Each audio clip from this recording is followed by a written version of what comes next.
हीरा के पुतावा से घिउआ मंगा दी, ओढ़ौल के हार मैया खाती बनवा दी। ओ हीरा के पुतावा से घिउआ मंगा दी, ओढ़ौल के हार मैया खाती बनवा दी।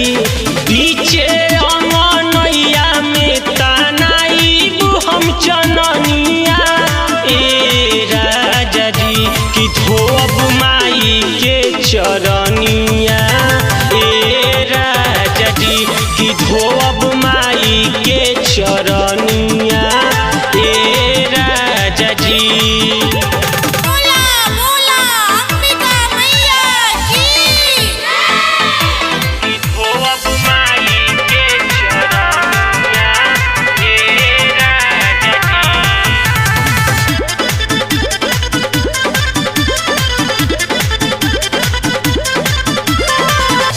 मैया के दर्शन पाके जियरा जुड़ाईब, पुआ पूरी ठेकुआ अपना हाथे से खियाईब।